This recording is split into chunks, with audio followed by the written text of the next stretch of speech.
This is video covering the economic impact of what the Hormuz blockade will be. That shows we may be in a lot more of a precarious situation than we think. If you just look at the price of oil today, I've said many times, the economic pain from the Hormuz closure is delayed. It'll hit at different times depending on what it is. Like food prices, that'll hit like in 10 months. Oil and gas, that's much sooner. That's starting right now. And in terms of broader economic impact and recession, that we're still 2 or 3 months off from that. based on these comments that there's going to be another round of negotiations on Thursday, has settled the market some, and the price actually came down a little bit. Last time I checked, it was like $92 a barrel, so it had gone down a little bit. It makes people think, okay, maybe everything's going to be settled in, maybe everything's going to be okay. But when you look at the fundamentals underneath, the economic fundamentals, just like we do all the time with the military fundamentals about what war and peace looks like and what makes national combat power, there's similar kinds of fundamentals in the economic realm that say there could be something we could already have baked in already if Thursday. Yes, even if it opened right now, the Strait of Hormuz, a lot of the economic pain hasn't been felt yet. After the straits were closed, there still was like hundreds of tankers that were still on their way to various ports. And so they kept on arriving. That's just one of the ways that the economic pain and price spike in oil is delayed. Turns into a miracle and there's actually a negotiated settlement, we may already have baked in a 5% reduction in the global economy, which could set in a recession. If this continues to go on for 2 or 3 more months even, then we could get into depression territory. This as bad or worse than the likes of 1929. That is a very stark statement, but something Steve Jeremy is going to talk about here in a minute. But let's kind of walk us into this situation. Why we imagine Trump is going to go down in history as the one who caused this. Going to completely tarnish his legacy. Or maybe in risk of the latter than the former because of the guy that's calling the shots in the United States. President Trump yesterday was asked about the objectives that he has for this war. What does the outcome look like? What does success look like? And you'll notice his answer doesn't exactly make you think this guy is confident and knows what he's looking for. What's the end game? Is it to force Iran back to the negotiating table? Is it to open up the strait so the gas prices ultimately come down? Maybe everything. I mean, both of those things certainly and more. We can't let a country blackmail or extort. He has no plan. He's floundering. The world, because that's what they're doing. They're really blackmailing the world. We're not going to let that happen. And no, they've never been blackmailing anybody. They've been trying to survive. So there's no truth to that part there. And you see President Trump is like, yeah, sure, both of those kind of things. And if the president himself isn't sure what he's trying to accomplish, then getting a positive outcome is not exactly high on the list of probable things that we can see, things that we can have out with us. Now, we have, I think I see down there, Steve Jeremy is back with us. Listen, part of the other problem here is that, and just before you got on, we were talking about the potential economic ramifications for this, but we got to first kind of set the stage for why we're in a potential problem. That this could go anywhere from what you told me before, from potentially a recession, may already be too late to avoid that, but it could get into a depression if we don't get this solved pretty quick. Let's take a look at what we're doing to try and get it solved. And that right now, President Trump has said, you know what, the negotiations didn't work the other day on Saturday in Islamabad. Maybe they'll work Thursday, but if not, let's have a blockade, an oil blockade, and we'll unblock the Iranian blockade with our own blockade, and that'll show them. Now that sounds a little odd when you say it out loud, and apparently to Professor Michael Clark, it kind of baffles the British. It's a move which has baffled a lot of America's allies and people in the region. They say, why are you trying to break a blockade by establishing your own blockade? It's brinkmanship. We were at the edge of Armageddon last week on the 7th of April when President Trump threatened to destroy the civilization overnight. And we thought we were on the verge of this war spinning right out of control. He declared a 2-week ceasefire, which would expire next Tuesday, exactly a week from today. And so, yes, this war is still constantly on the edge of spinning out of control because Trump hasn't recognized that he's lost yet. He still says we won bigly, we won totally. Yeah, as long as he's saying that, the situation remains that it could spiral out of control because rather than recognizing loss and basically capitulating to Iran, he could escalate this into complete destruction of the Middle East. in the middle of that ceasefire, he's going in for brinkmanship to say, okay, well, I will actually squeeze Iran very, very tight. Now, he won't squeeze Iran any more tightly in a week that will make them change their view. No. But by squeezing the people that Iran is sending oil to, I think he's hoping that they will put pressure on the Iranians to blink first before we get to the next deadline. But it is a strange thing. And the blockade is overtly an act of war. And Trump is demanding basically the complete surrender of Iran, despite Iran having advantageous position on it in the battlefield, in the region. They have the Strait of Hormuz closed, and it's killing Trump. It's destroying his chances at midterm. It's wrecking global economy. They have the leverage. Yet he wants their surrender. There's nothing he can do to accomplish that. It is of questionable legality. So aside from the legality issue, and I think it's pretty evident that it's not legal, at least not according to the internet. Yeah, Trump doesn't care a bit about legality. international law, which I don't even know if it exists anymore. But let's look at the effectiveness of it. And to all those who say, well, it's good that he doesn't care about legality, I will remind you that if he had cared a little bit about legality, maybe we wouldn't be in this presidency-ending war in Iran. How difficult is it from a naval perspective with the firepower that we have in the region that you're aware of? How hard is it going to be for the United States to actually effectively blockade traffic coming out? I think it's entirely feasible, Danny. I think the question is how, at what distance that blockade needs to happen. Because if it's a close blockade, that's within visual sight of the straits or not far off, then that's one thing. And if not, I say that's one thing because a close blockade means that it's actually you have warships which are going to be very vulnerable to counterattack. Because of course the Iranians could argue, and I think they could argue with justification. So if the blockade happens here, yeah, the ships will get shot at. And if the blockade happens here, this is still the Iranian coast. The Pakistan starts here, so right up to here. So if you wanted to avoid the being within like 200 miles of Iranian coast, blockade would have to happen all the way out here. And that starts to be a lot of ground cover. And if it's here, again, Iranians, the tanker ships can just hug the Iranian coast, and Iran can just shoot at any warships coming towards the tankers. So blockade would probably need to happen out here, and that starts to be like 1,000 miles or more. It's a huge territory to patrol. You'll need a lot of ships. If this isn't a war, and that's a blockade which is an act of war. And blockade is indeed an act of war. If it's a distant blockade, the difficulty with that, of course, is that your ships start to actually spread out and they go off in whichever direction they want to. But again, it's not impossible to actually maintain a distant blockade. I mean, the British did it in the First World War against the German Navy and achieved it with a degree of success. Blockade takes time, though. But the fundamental issue, though, is whether or not it's successful. Fundamental issue is that it's only going to make things worse economically, because if you're also, one Chinese ship has already gone through the blockade, apparently. Or blockading, then you're taking more oil out of the world market. And so it's bound to have a detrimental effect, which is even worse than the effect that it's currently having. Because, of course, all the oil that's coming through the Straits at the moment, be it Chinese or Indian or those who've got an agreement with the Iranians, is actually going to satisfy their needs. And so they don't. Yeah, if they don't get that oil from Iran, then India, Pakistan, China will have to turn around and buy and compete against other nations on the global market to get oil, driving up the price even more. They won't take oil from elsewhere in the world market. So it can only have a detrimental effect on the world oil market, and I can't see any benefit from it whatsoever. And it'll be interesting to see whether it's distant or close, but this distance less effective, but still potentially effective. But if it's close, then that could well become a shooting match between Iranian land forces and ballistic missile forces and drones and US vessels, which are in the close blockade, a very uncomfortable position to be. Now, that of course, would greatly complicate the situation, push any kind of a resolution much, much further off, which would be more of a disaster. And you talked about this, the effectiveness of it. A lot of it is not any delays. Every day with the Straits of Hormuz remain closed, Iran has more leverage, more and more and more leverage. The world becomes more and more desperate for the Strait of Hormuz to open. At some point, Trump is going to be forced to capitulate to Iran. And he's just going to try every wild thing possible before then, including this now naval blockade.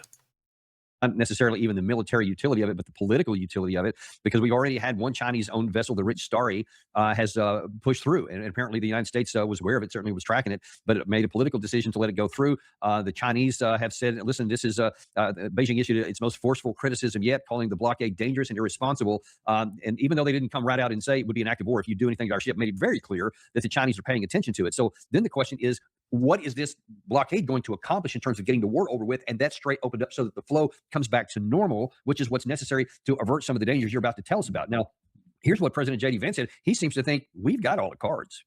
The President of the United States says we have the cards. We have the military advantage. He has to say this. I mean, Trump is trying to bullshit the markets, and apparently the market shits went right back up to where they were before this war started. That's insane. Let me have a look at that.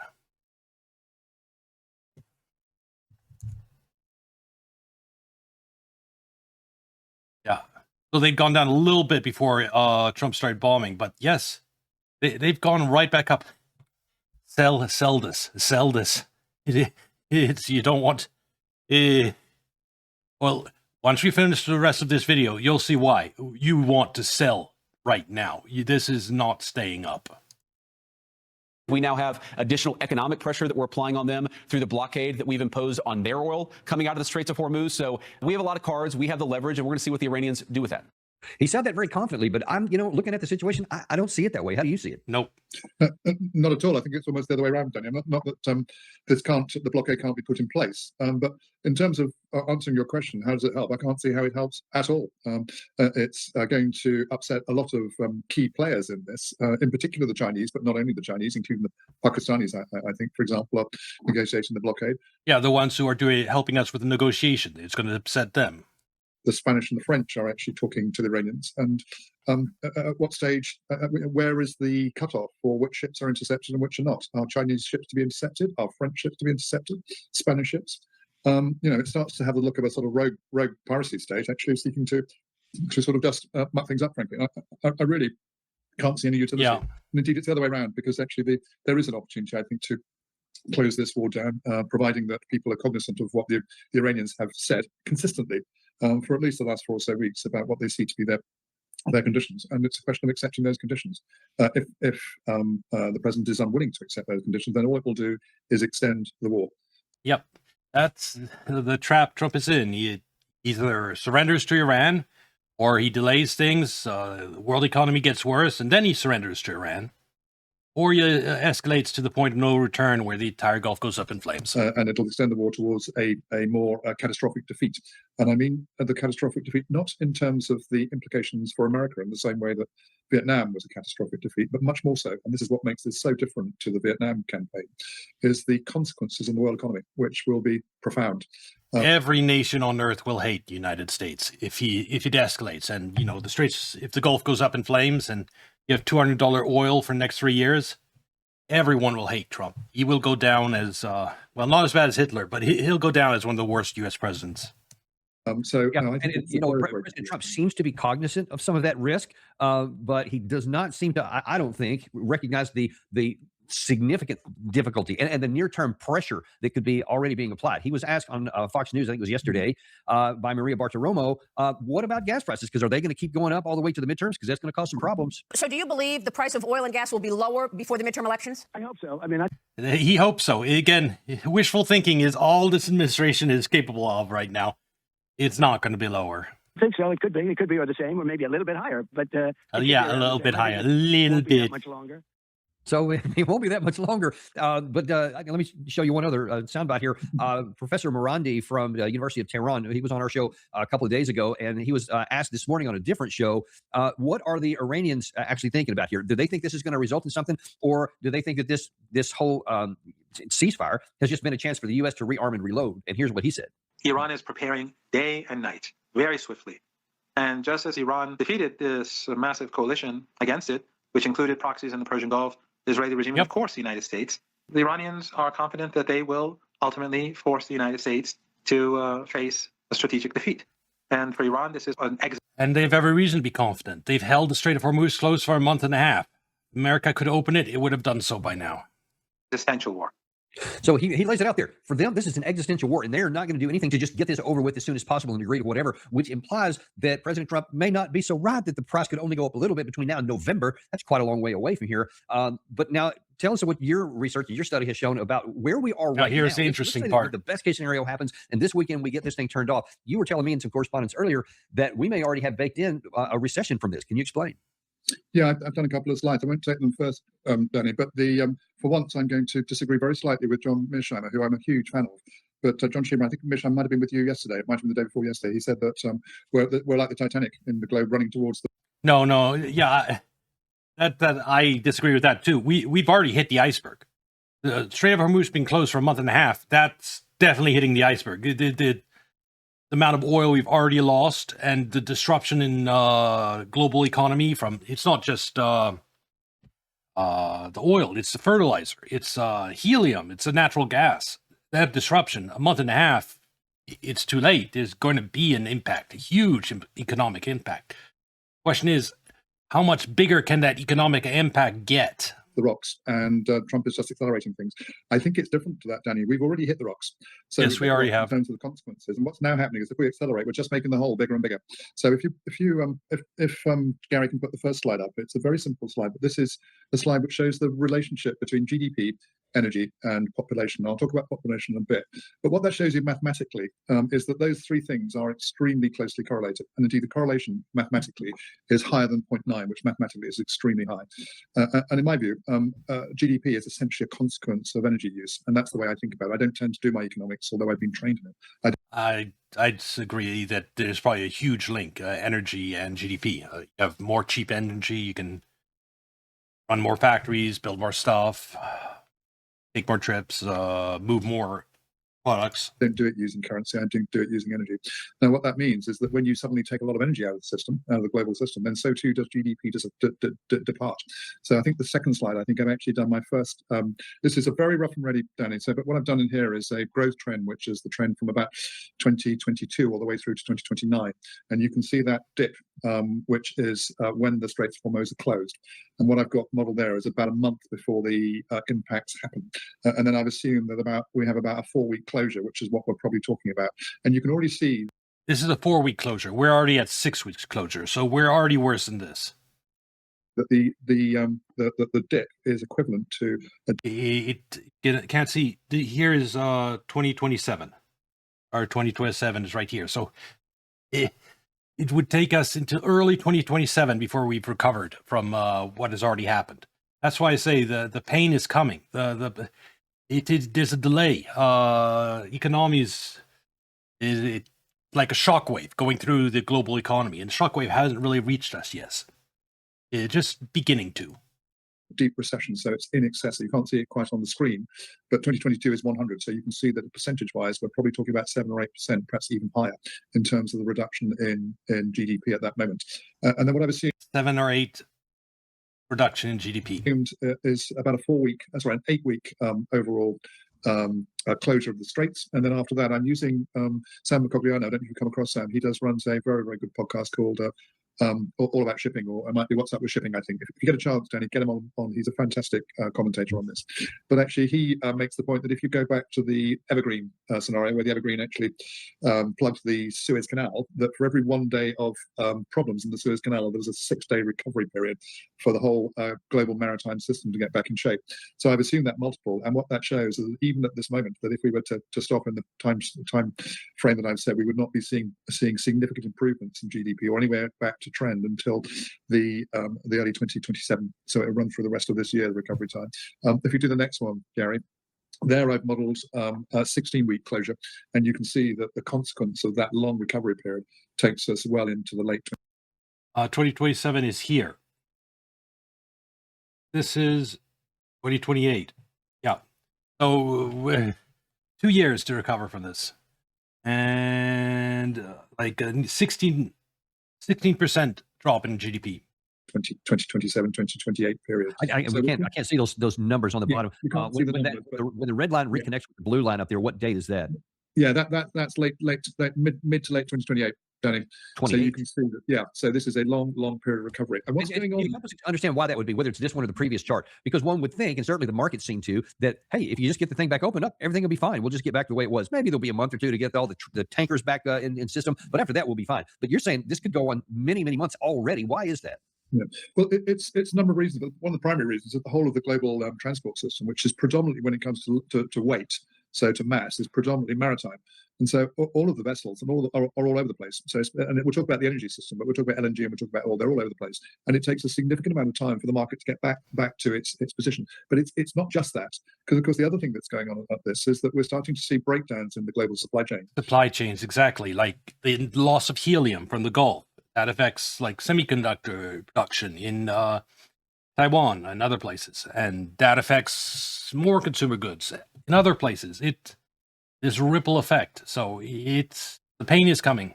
And as those breakdowns occur, then a number of things happen. Firstly, we know that as refined fuels start to break down, then of course that's bound to have an effect on prices, and that's the thing that we're seeing at the moment. But other things are going on as well. So the supply chain breakdowns, for example, we'll start to see increased shipping fuel. So I know at the moment I was talking to a friend of mine who's a master mariner operator out of the Gulf. Bunker prices at the moment are double those that they were. So that means that it will be less cost effective to ship stuff around the world if your shipping costs have gone up. I've heard prices as high as 3 times what they were before the straits were open. So that will reduce supply chains. We'll see other things happening as well. So a really good example is that I think I'm right in saying that Taiwan's got about 9 days worth of LNG. The Taiwanese electrical system relies critically on gas, and Taiwan is the surprise, the major producer of superconductors. And superconductors are critical to almost anything that's got a computer in it. And they're running out of helium too, which is just about every manufactured good. So don't be surprised if in about 6 or 8 weeks' time we start to see significant problems with the manufacture of goods that automotives, computers, you name it, pretty much everything these days has got a superconductor. You're going to buy a computer, this is maybe your last opportunity to do so before it becomes a lot harder to do so. We'll also see soon after that, Danny, that as diesel prices go up, then so mining prices go up, transport prices for commodities go up, manufacturing prices go up. So don't be at all surprised if actually we're starting to see significant problems in the material supply chain. And of course, what will also we have a wave of inflation coming because of all this. So go with that, Danny. We're going to see that. And so a wave of inflation and a wave of layoffs as companies get into trouble. So the double whammy of losing your job and suddenly having to pay more for everything. Is the companies will go out of business. And when those companies go out of business, they're part of the overall economic. Helium crisis tightens grip on global chips supply chain. Told you, helium system, and they won't be brought back into business very quickly. So again, you're taking more capacity out of the system. And last, but by no means least, of course, fertilizer is being taken out of the system. And as that fertilizer, that's a crisis for next year. Really, it'll begin at the very, very, very end of this year. But 2027, that's where it becomes costly to eat. Taken out, then we'll see reductions in crop yields.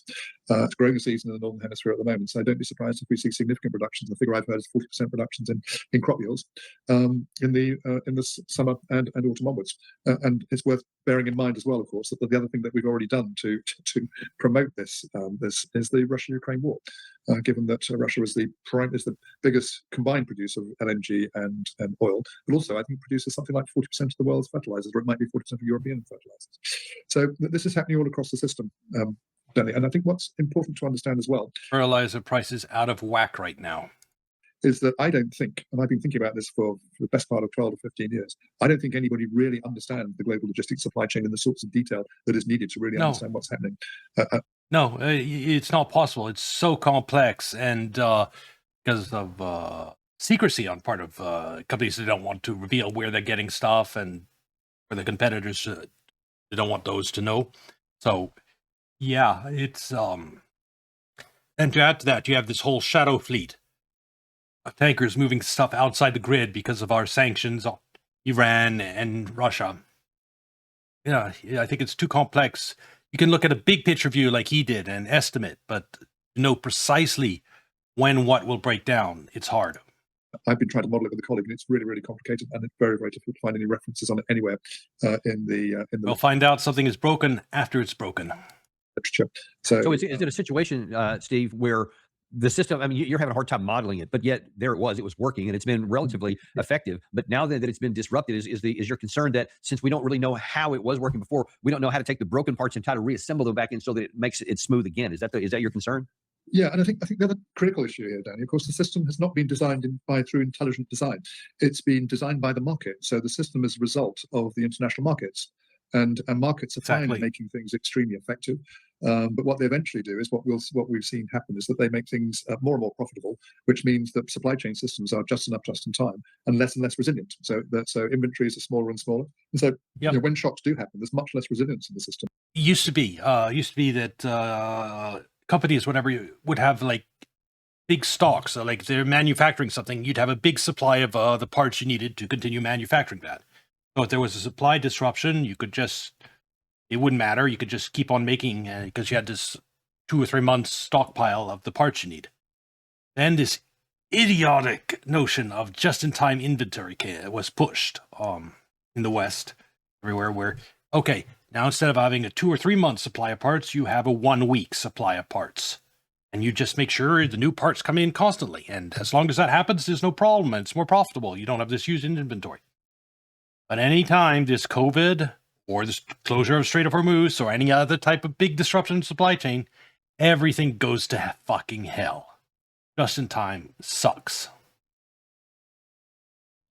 And it's not as if there is some great architect of the system looking down at it and saying, okay, you've taken the oil out, you're putting it back in, and what I'm now going to do is I'm going to press X, Y, and Z, and we're going to make the system work again. Because there is no great architect out there. The architect is the market, and the market is classically short-term responder. About the only people who've probably got any idea who are doing it in terms of a large percentage of the global population are the Chinese, who I think have been thinking about this sort of thing for some time. But otherwise, we're very much at the beck and call of the market. And the market at the moment doesn't seem to be, if I look up at the financial markets, seems to be sort of sailing on almost on the assumption that you've made that we just need to open the straits and then it'll all come good. I just can't see it. And I can't see any evidence. I can see lots of evidence of the reverse. I'm not alone in this. I mentioned before, Luke Grayman, who I'm a great follower of, has said very similar things. I mean, Luke Grayman said about 2 weeks ago, he said, this is all about the Strait of Hormuz. He said about 2 weeks ago, if it's not open in 2 to 4 weeks, then we're in all sorts of trouble. If it is, then we may have a chance. And So it doesn't look like it's going to. In fact, we're at week. Yeah, I'd say the point where we had a chance probably passed a week ago or something. I think we're heading for pain now, no matter what. Question is, how big the pain? I think in week 7 right now, this war right now with no prospect that it's going to be open anytime soon. So what's already baked in, and what would it look like, say, 3-4 months from now? Yeah, I think a severe global recession is baked in, and with all the consequences of that. And if we go on, Severe global recession is baked in. I agree completely. Yep. So, getting back to this here, yeah, don't buy here. That's not a good idea. Probably more on the sell here.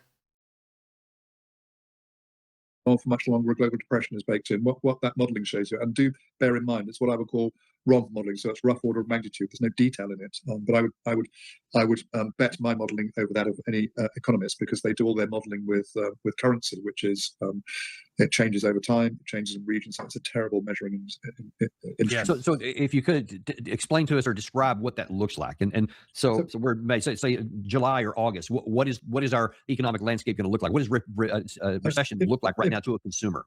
Yeah, recession to a consumer, a deep recession is the sorts of things that happened after the oil shocks. I mean, there was the oil shock. I was quite young at the time, but the first oil shock led to a 3-day working week in Britain. We're already seeing there have been protests in Ireland. We know that in the Far East that there are lots of implications already happening. So as soon as you take energy out of the system, then Trump is going to become so unpopular over the course of this year as this economic pain hits, because everyone will know this was entirely because of that orange man. It had to just go and bomb Iran's supreme leader. And you start to reduce gross domestic product. And of course, where do governments get their money from? They're from taxation of GDP activity. So what I could imagine in about sort of 6 months, or let's say the summer, it would not surprise me at all if we're actually seeing the real signs of a deep global recession leading to a depression. At the height of the Great Depression, Danny, the global GDP reduced by about 15.9% is the figure I have in mind. It was worse in the States, so the States got it worse for reasons that are not clear. That would be my forecast. And I think the difference there, and this is a really significant difference, is that the way that we came out of the Great Depression. I think part of the reason why it was bad is some government policies during the Great Recessions made it worse. Was in part through the Second World War. And of course, what happened in the Second World War is it was a war for all the reasons that we understand. But unlike the First World War, which was fought largely speaking on the basis of coal as the primary energy source, the Second World War was fought on the basis of oil. And in many ways, it saw a real increase in the use of oil, a increase in the use of energy. And after the war had finished, we still had significant amounts of oil available. And indeed, we're tapping into more oil. So actually, oil production went up and up and up. But we're now on a plateau. So we enter this recession not with the capacity to significantly increase the amount of oil in the system, but on a production plateau, which we're about to drop off because of the stoppages. So the opportunity to come out of this in the same way that we did after the Great Depression may well be not as good. In fact, I'm certain that it won't be as good, because there won't be the spare oil capacity in the system to actually do what we did after the Great Depression and during the Second World War. So this is existential, Danny. It's possibly not so for, I can think of at least 3 nations who are not necessarily well prepared. Russia is extremely well prepared. Yes, Russia is the best prepared for this. Of all the great powers, is the one that is it's an autarkic economy and can survive by itself. Yes, that's an advantage of Russia. It has every resource it could possibly need. It doesn't need to import anything. And that gives it a tremendous advantage in this scenario. Probably so the Iranians as well. China is well prepared, but does require external oil and gas supplies, but nevertheless has, I think, 1.3 billion barrels of oil.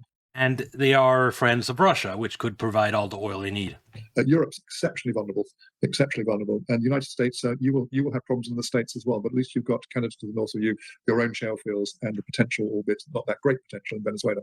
But Europe's in deep trouble, and I think the Far East will be in deep trouble as well. And it doesn't surprise me at all. The Taiwanese are talking to the Chinese at the moment, because the Taiwanese will be saying to themselves, "Crikey, if we're not careful, our whole economy is going to fall apart. This is a good time to talk to the Chinese, who we know have big oil reserves." I think. And what about the global South and Africa? Global South is going to be in trouble, and it really will they're be. fucked. One of the points as well, that graph that I originally showed you about GDP and oil, it's the very first one, Gary. I'd pause one more second here. The fact of this is not going to be same on every nation. Like, it's a place that imports most of their oil. Like Japan is going to be hit harder, and of course, a place like Russia that exports oil, it's going to actually be upwards a little bit because of all the extra money they make from oil sales. Oil. It's the very first one, Gary. That one. Now, what I didn't talk about was energy and GDP, but there's an exceptionally close correlation as well between energy, GDP, and population. So what that implies is that if there are this continues for a significant amount of times, we will see reductions in world population, and that won't be a pretty reduction, I don't think, Danny. I think it will be a reduction. Mass starvation. Particularly poor countries which rely on imported grain. And an explosion in illegal migration from those countries. Yeah, starvation causes mass migration. It's one of the big causes. So, Trump, you're going to fuck us over that way because maybe close the border, but when people are starving, they don't care about that. And imported foods, it could be fairly catastrophic. So it would not surprise me if we're talking. So, frankly speaking, Europe's probably going to be in more trouble. There's more routes to go into Europe, and hard to get from South America. It'll be bad everywhere. About migration and famine that could run into the tens of millions. I mean, the implication is that it would be higher than that, but we are talking about significant amounts of famine and starvation. I would expect. Even malnutrition can lead to deaths by disease and.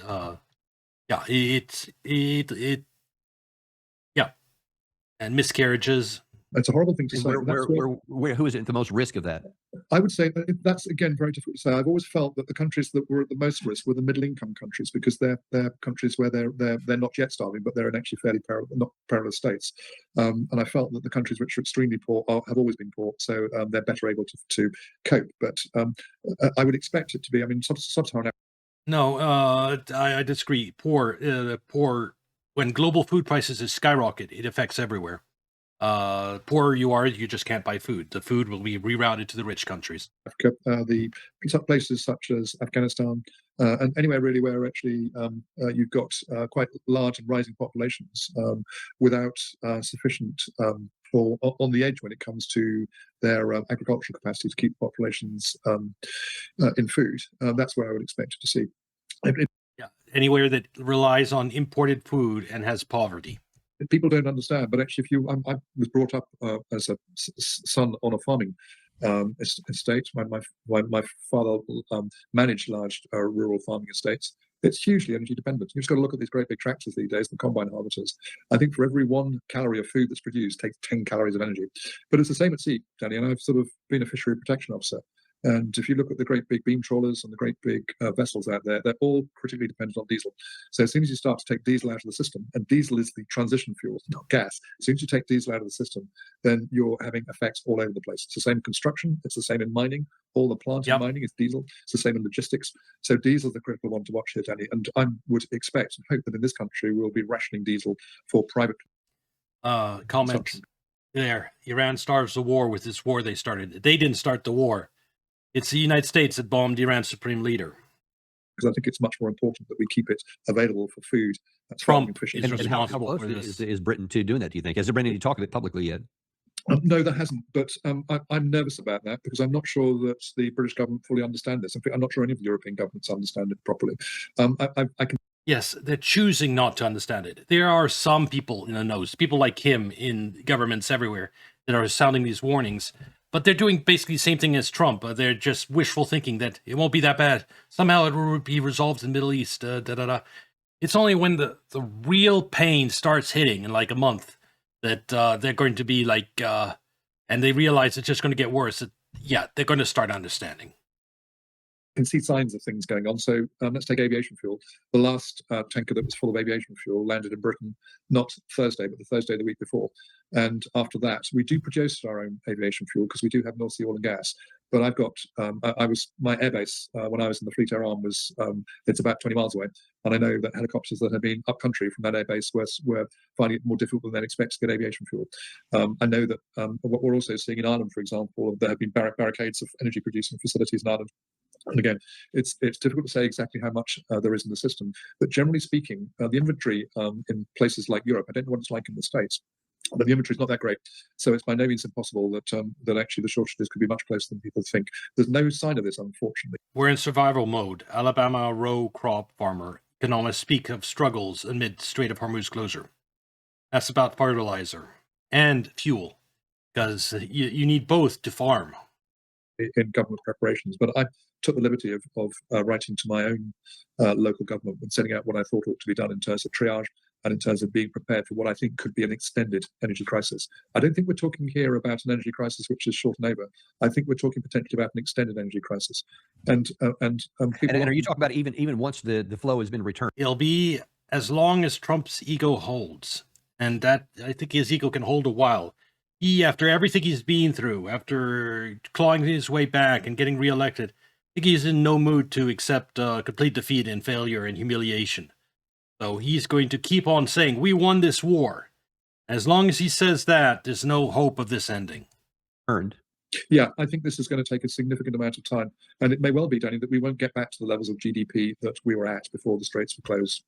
It just may be that because so much capacity, for example, companies that go bust, materials, capital equipment that hasn't been made, so much capacity is taken out of the global economic system that we're unable to get back to the levels of GDP that were there. That is bound to do two other things. And what he isn't talking about, because, again, like I said, it's hard to predict anything, is the financial system and how it's going to buckle and strain under this. GDP goes down. Our national debt, for example, does not go down. It stays fixed. And GDP goes down, recession, tax revenue goes down. Know what that does? Deficits explode even more. And this is that time of war where Trump is wasting even more money to fight Iran and driving up the deficit that way. And it's the lower our GDP gets, the more ridiculous our national debt becomes and our ability to service it. And the inflation from this will drive up interest rates, which will hurt our ability to service and pay interest on our debt. It's going to be a mess. It's going to lead to a spiraling inflation in the United States. It's America's Suez Canal moment, this idiotic decision to bomb Iran's supreme leader. It will go down in history as probably maybe the worst decision by a U.S. president ever, much to Trump's regret. Danny, firstly, it'll feed into government expenditures.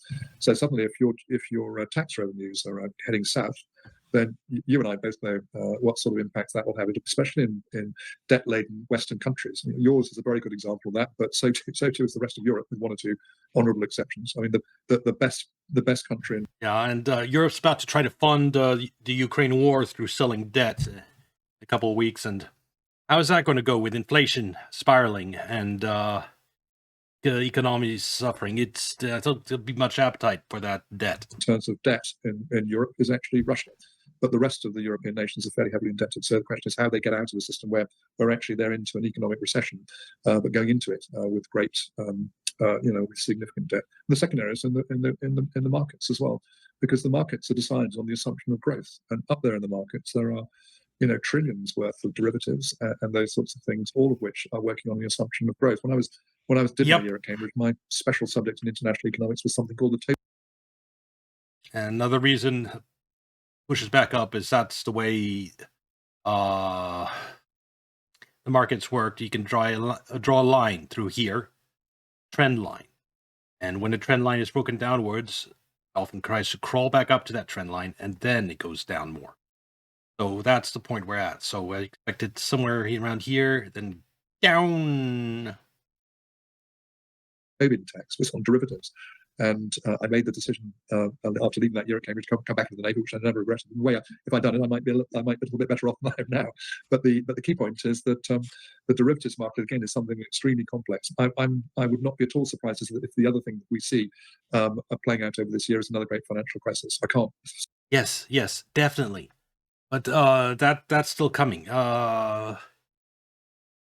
Maybe a month away from starting. It's definitely, this is going to morph. Even if the Strait of Hormuz is open today, we still have an economic and financial crisis coming. Say for sure, but it's very difficult to see how we avoid it. Bond markets are going to be in trouble if governments can't afford to pay the bonds, and if companies are starting to post losses as opposed to profits. What does that say for the equity markets? So, it's not a good prospect. So right now, we're in week 7 of this war. There's going to be a conversation on Thursday. They're given the entry point for the two sides. What's been publicly announced today, they're still miles away. So there's no expectation that any kind of a near-term solution is found. And in fact, then we have another date of coming up of the. Trump still expects Iran to surrender because that's what he needs politically. The 22nd of April. So that's just barely a week away. When the 2-week ceasefire comes, will we just simply resume the fight? The Iranians say that they're preparing. The United States is definitely preparing. Will we keep going on? Will we say, well, there's a little bit of process here, let's keep going? That's certainly the hope. But the question is, if we keep going on like this, and there's no near-term resumption of the flow of oil and all the other things, urea, et cetera, out of the Persian Gulf back to 27 February dates like it was before, what is going to be the concern if this goes, let's say, like we don't even get this solved until June or July, even somewhere around there. That's kind of in a best case scenario in my view right now. But if we go that far, what is the prospect of a near term financial crisis? And because you're saying right now, if it ended today, maybe July, August, September, somewhere around there. But if the flow stays cut off up until June or July, then what does that look like? It just make things worse. I mean, it's really as simple as that. It just makes it more. Would that change the onset of the visible crisis? I think the visible crisis will emerge in stages, and so I think we'll see it in stages. And I think that the way that we'll see it is the unfolding bit at the moment is simply fuel prices, and people have been saying, crack it. Yeah, that's the first thing that hits us, and then those fuel prices cause all types of chaos themselves, and then companies shut down, layoffs. It spirals out. Taking me a lot more to fill up my car or to fill up my lorry, and we're starting to see consequences in businesses. But then these other as yet unseen things which are already going on underneath the surface will start to emerge. So problems with supply chains, people not being able to get spare parts because the just in time system isn't working. Reductions in pharmaceuticals that are being sent across the world, for example. So the supply of goods is going to go down. When supply goes down, the price goes up.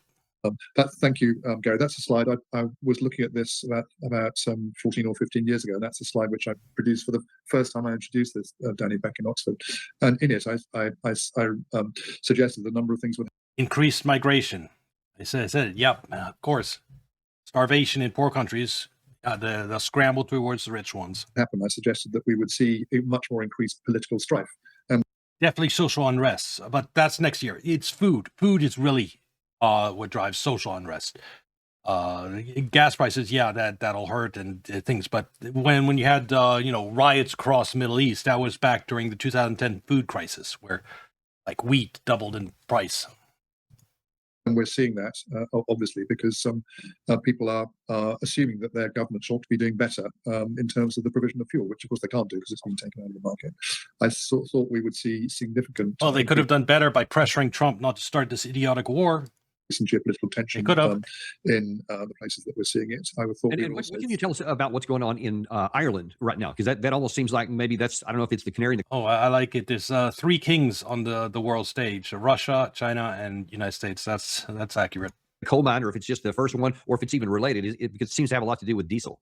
Yeah, I think it is. I'm not 100% sure, but the way I'm reading it is that the rise in prices has led to blockades of the primary refined fuels distributor, and I think there's just one in Ireland because, of course, Ireland's 4 million people, so it's much smaller. So that's it's the blockading of the places where diesel and gasoline is delivered from, rather than the a reduction in supplies at the moment.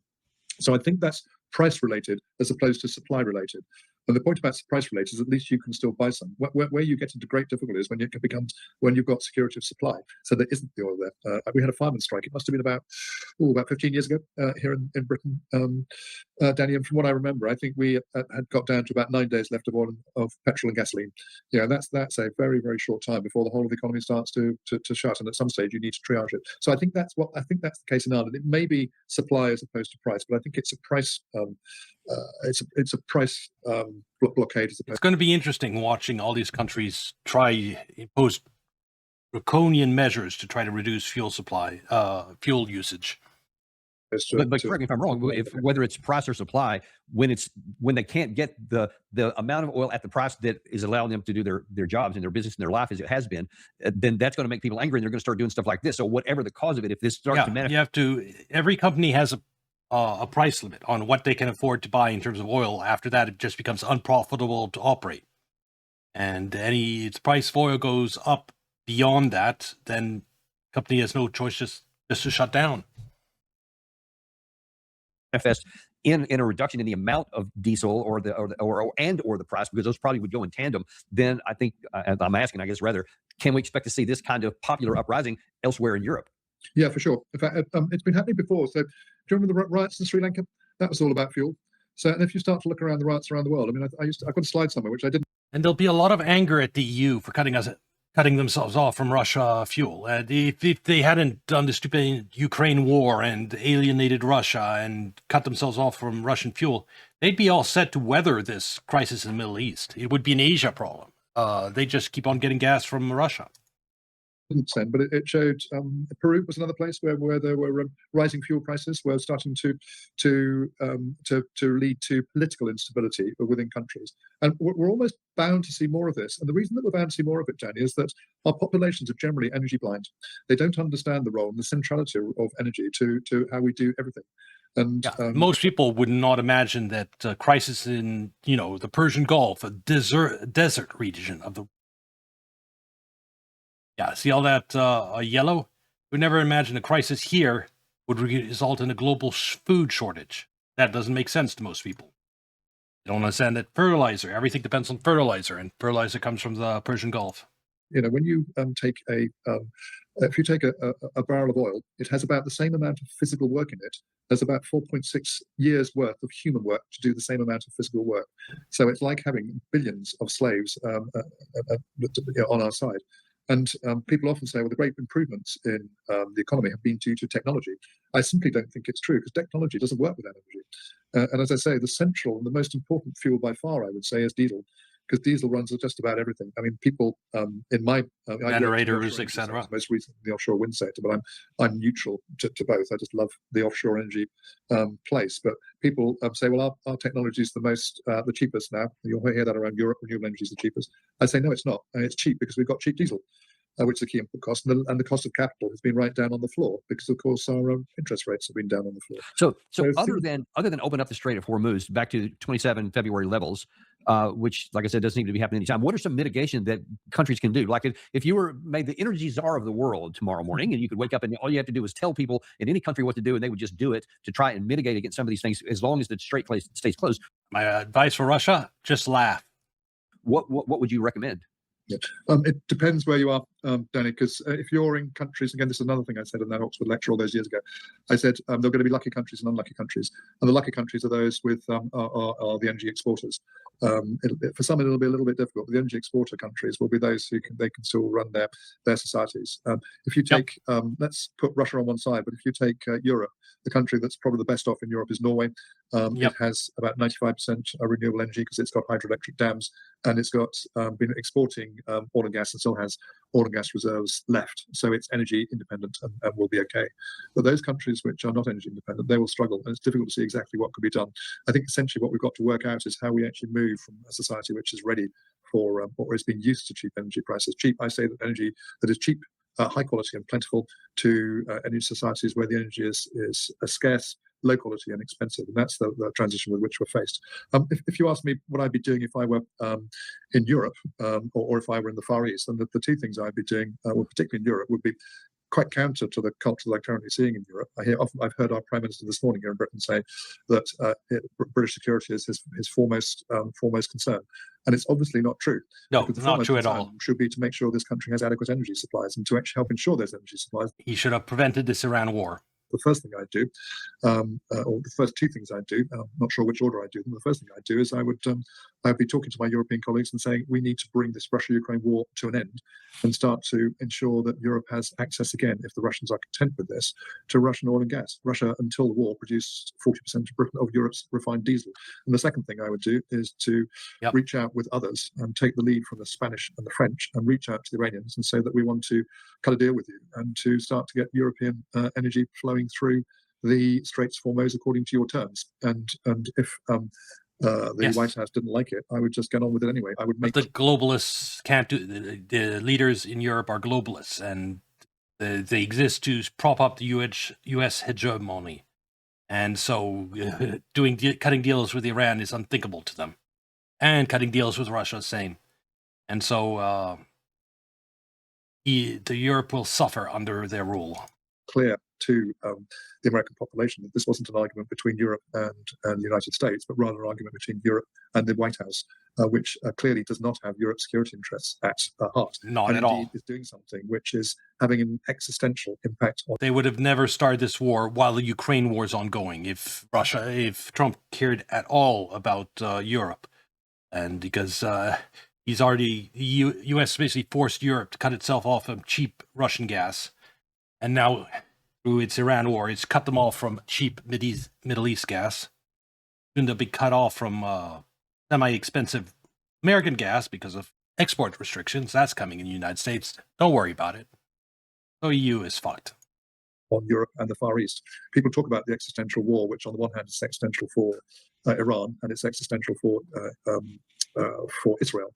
But the truth is now, because of the way that it's moving, it's also, I think, existential for Europe and a number of Far Eastern G7 countries. And I think again, Australia is another place where they're into diesel rationing.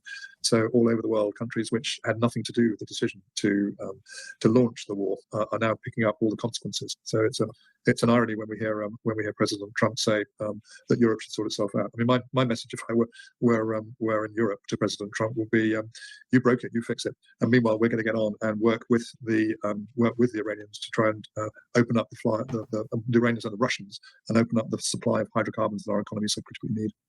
Well, listen, Steve, I think that day is coming. If the EU had the best interests of the EU at heart, that's what they would do. But those countries are filled with globalists.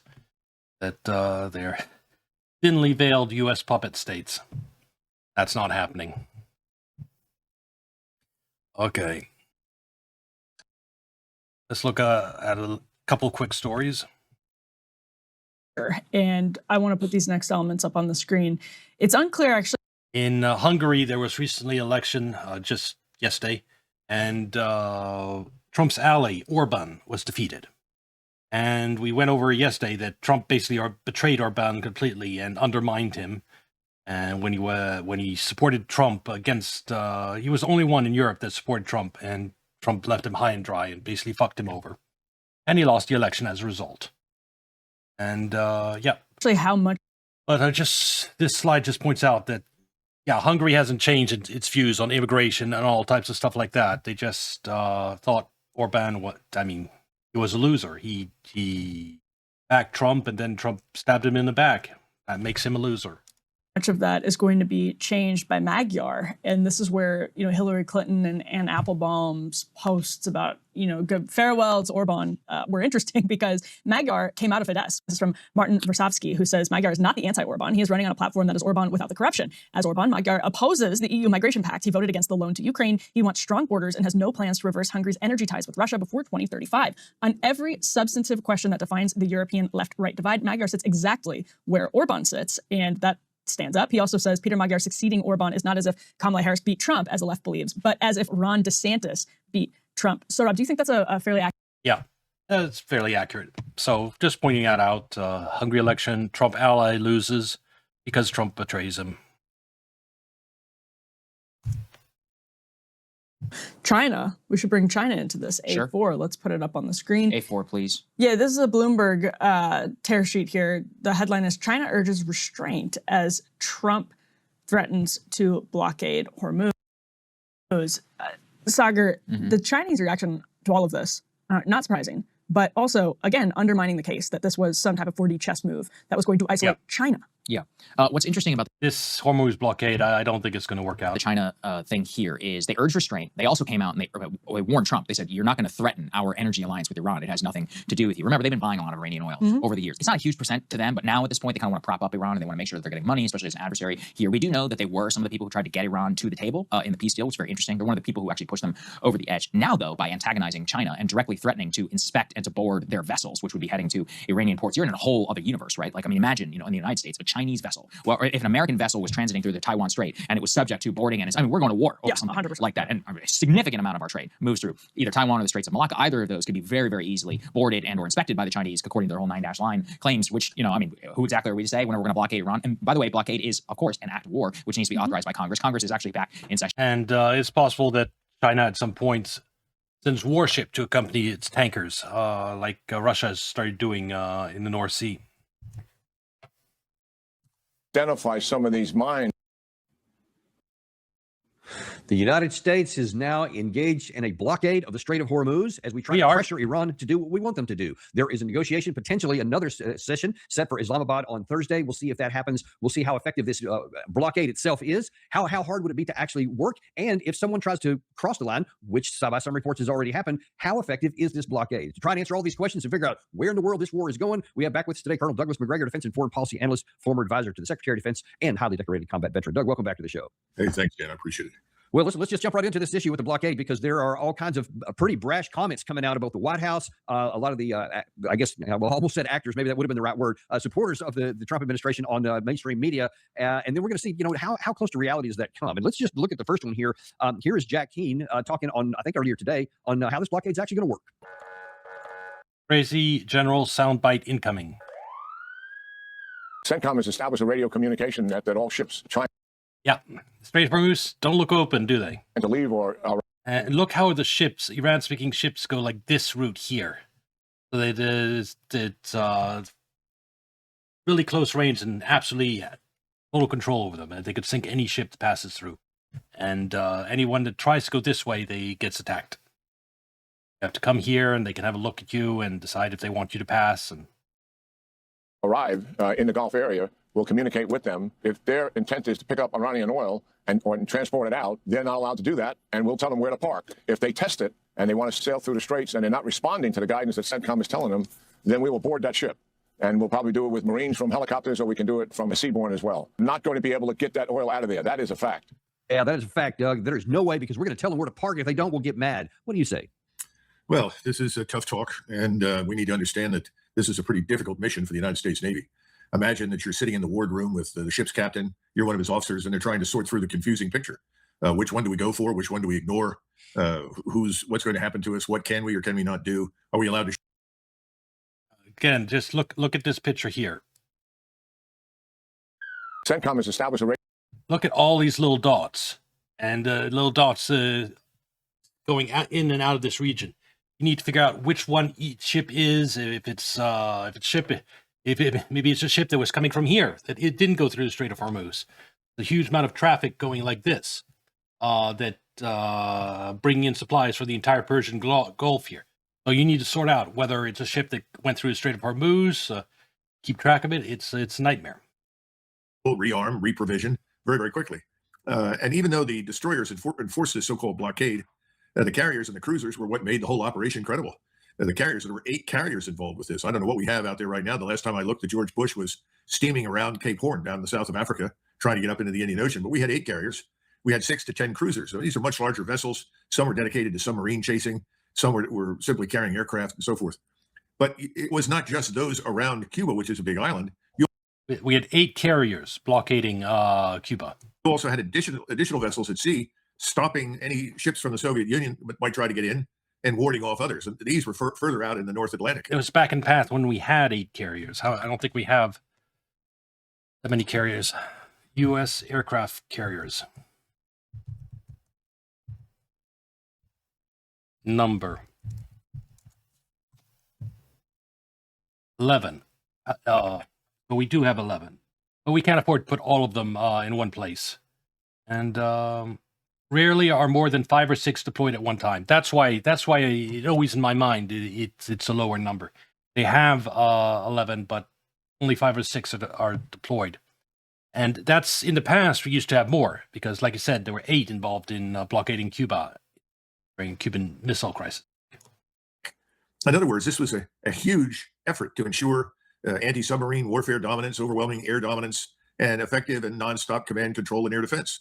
All of these things played into it. Now, I'm not here to suggest for a minute that we should have a fleet of 600 or 800 ships. And we had a lot of ships in those days because, remember, a lot of these vessels were still in service from the Korean and Second World Wars.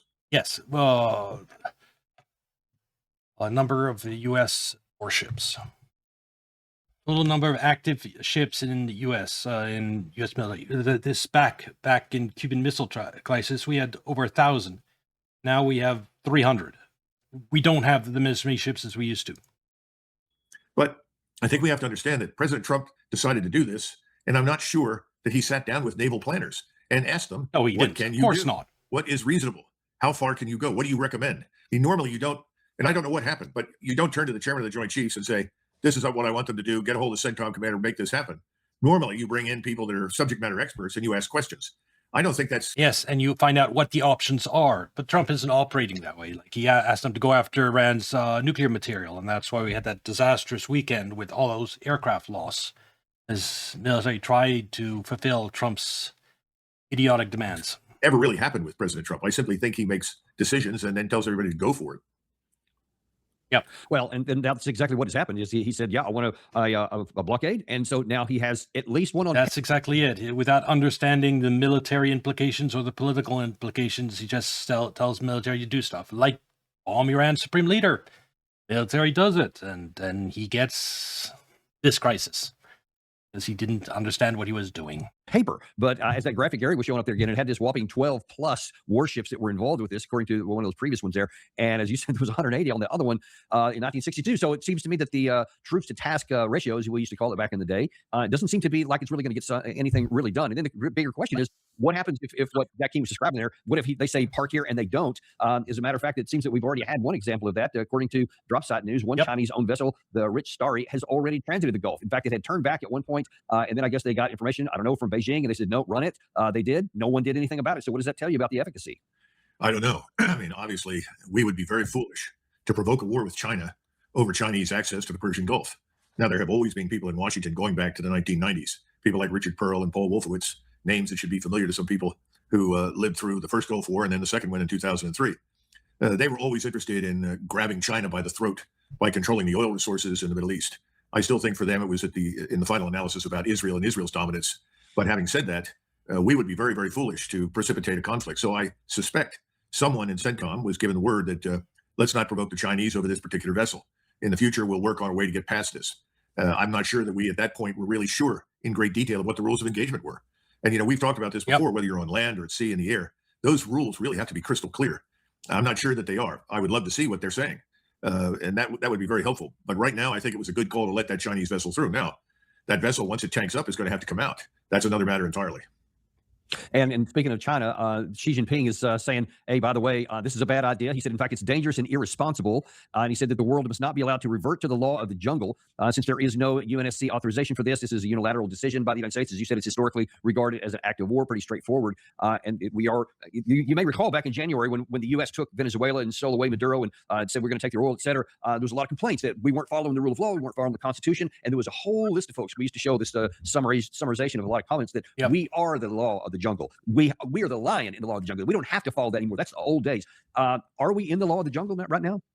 Well, I certainly think that this notion of international law has turned out. That's the Asmongold opinion, by the way. He's like Maduro operation. He says, "Yeah, just go and do it." And just like bomb Iran's supreme leader, just go and do it. Fuck international law was Asmongold's opinion. That's why I sometimes call this the Asmongold War. It's the attitudes of Asmongold and those who watch him are the ones who got us into this idiotic Iran quagmire. Had to be hollow. International law was only workable provided we, as the leading power, was prepared to uphold it. And I think it's very clear that we're not.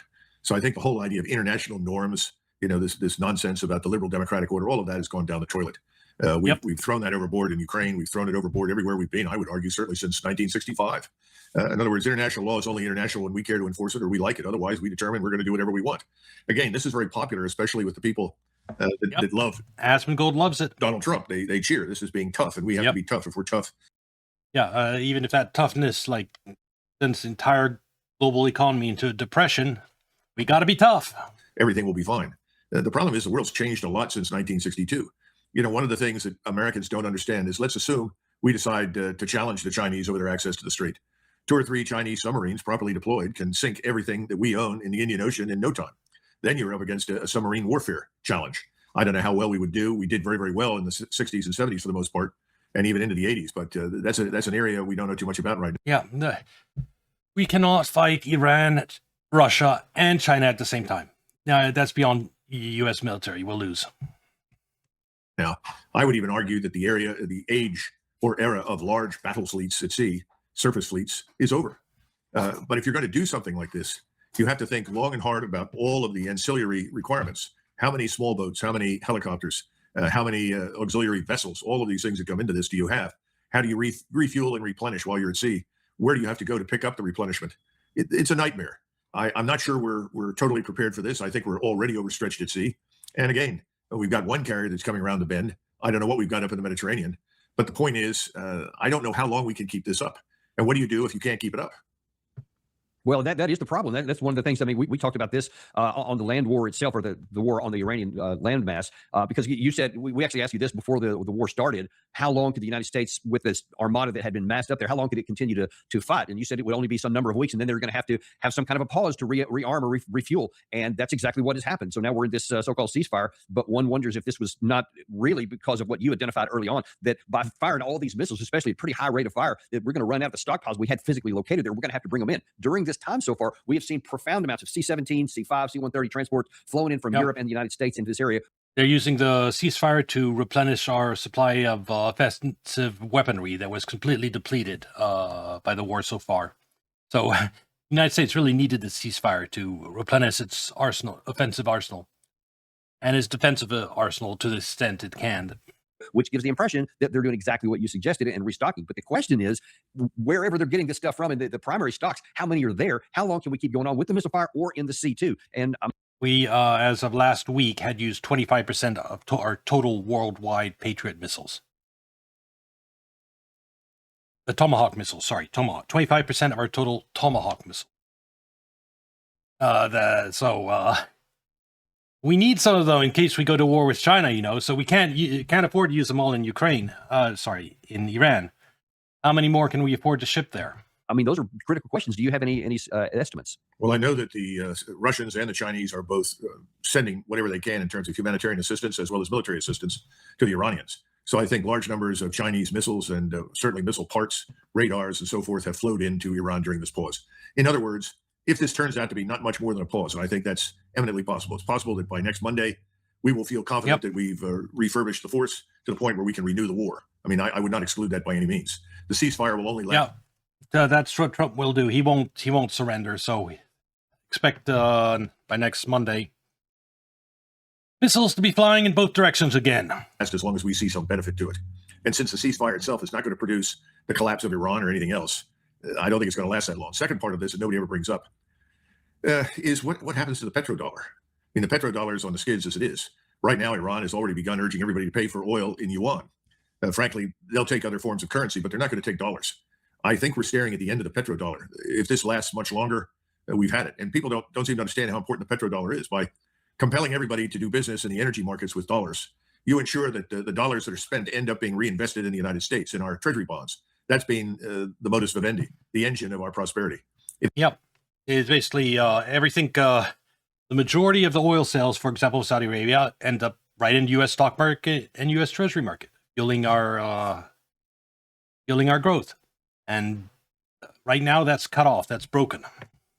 If that stops, and I think that's almost a certainty that it will, our entire economic way of life is going to change, and we're not going to like it very much. Certainly not at the beginning. Oh, yes, but the Iran crisis is just going to be the catalyst that sets that in motion. Even if it gets solved or get worse, the U.S. is not going to stop being the reserve currency overnight. For one, the yuan, the most likely to replace it, isn't openly tradable. You know, if you or me in the United States want to buy some yuan or have an open account in yuan, we can't. You just can't. You go to a financial bank in the United States and ask, I want to put my money in yuan instead of dollars. They'll give you a US-based account that pretends to be yuan, but it's not really yuan. It's backed by derivatives and whatever. It's not. There's no way, and is the only way for a US citizen to open a yuan bank account is to actually physically travel to China and start living there, and then China will let you open a bank account in yuan.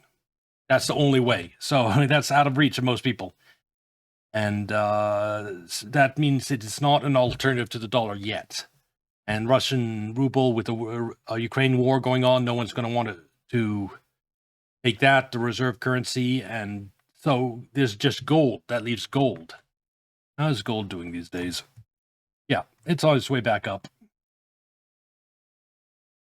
Yeah, so what needs to happen for de-dollarization is that inflation, out of control, spiraling inflation, causes countries to start cutting themselves off from the dollar, which will then accelerate inflation everywhere that still uses the dollar. And that spiral, it's a process that'll take several years. This Iran moment is just a catalyst that is going to eventually start that process. And then finally, you've got the problem of, all right, you've refurbished for how long again? Is it another 10-day stretch, another 2-week stretch? And it's just not clear. The problem with this is the same one that we've had with other American operations in the past. This quarantine was an exception. That was very carefully thought through. What do we want to accomplish? How long do we think this is going to last? What's our methodology? And what do we want things to look like when it ends? All of that worked out. Again, we were operating in our home waters, and the Soviets discovered that they were too far from home to sustain themselves in a serious conflict with the United States. We now are in the same position the Soviets were. We're trying to sustain ourselves 6,000 to 7,000 miles from home ports, airfields, and so forth. We don't have a lot of support. This is pretty much on the opposite side of the world from the United States. It's hard for us to project in that region, especially with Iran having destroyed most of our close bases along the Gulf. We're just in a bad position. Anyway, I think that the pause will continue throughout this week. U.S. will keep restocking. Same with Iran. And negotiations will happen again on Thursday. They'll go nowhere because Trump isn't ready to surrender. And by next week, will be missiles flying again. I thought they might already be flying, but I didn't take account that, yes, the United States desperately needs to restock its supplies of weaponry. And, of course, taking a week to fly that in, that makes sense. All right. Well, I think that'll do it for today. And like and subscribe, come watch on Kicker, Twitch, and I'll see you in the next video. Bye.